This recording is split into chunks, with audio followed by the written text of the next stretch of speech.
Okay, I'm gonna go ahead and get started. All right. The name of this book is called Duck at the Door, and it's written by Jackie Urbanovic.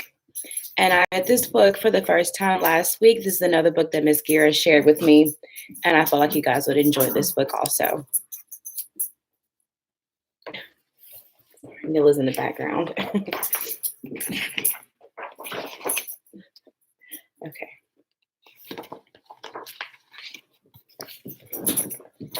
It was a quiet night until thunk, creak, and knock, knock, knock. Someone is out there.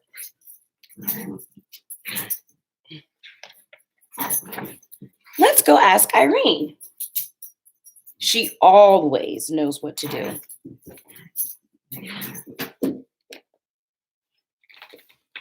Irene, cried Brody. Help! Someone is knocking on the door. It's the middle of the night, said Irene. Who could be knocking on our door? Hold on for just a second. Sorry about that. It is a duck. A duck.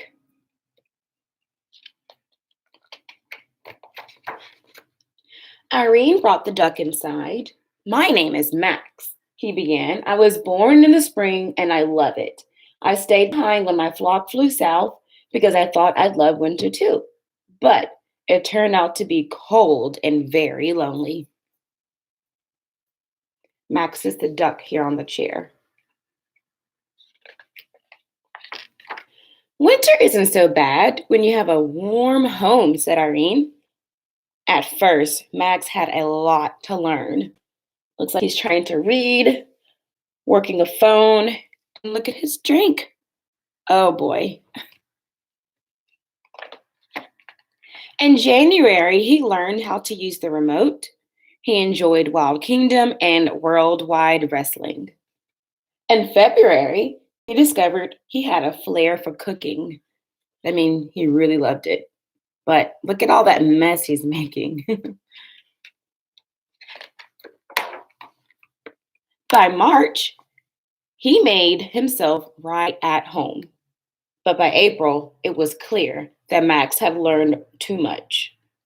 There goes another Saturday night. Another rerun. Oh my goodness. That means the same show again and again and again. Gimme. I've got it memorized. He's tired of it. Dakota, Coco, and Jessie Bear got tired of Max's new recipes. Let's see. It says Max's tofu surprise, shish kebab a la Max, Max's seaweed chowder. Ugh, that doesn't sound good at all. And Brody was just tired of it all. Someone had to talk to Max.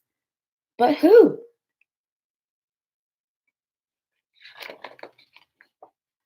Just then, Max burst into the living room yelling, Listen to the quacking! My flock has returned. I can't wait to see them. Irene, please keep my chef's hat, and Brody, you can have my rubber duckies. I will miss you all so much. After many hugs, Max left. Bye-bye, Max.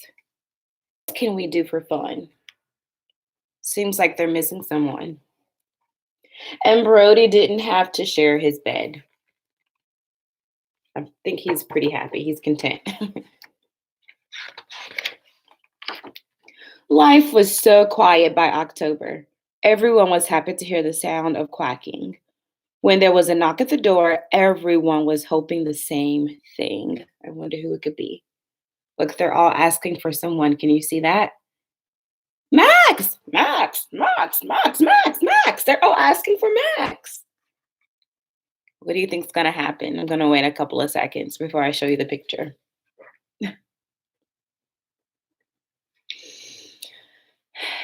You're in for a surprise. Max, they shouted with joy. Are you staying here with us all winter, they asked. Yes, said Max. Me and, here we go,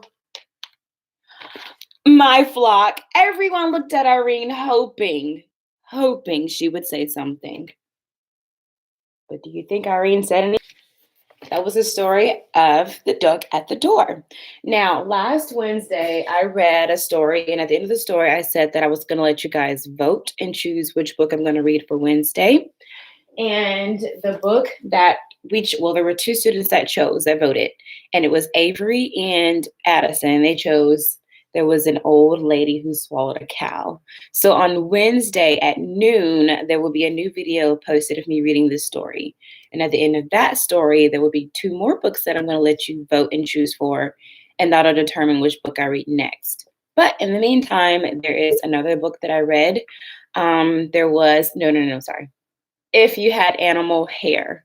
Remember, we were doing writing on that. I read it for you guys to listen to because this week you're going to get to finish up that writing at home.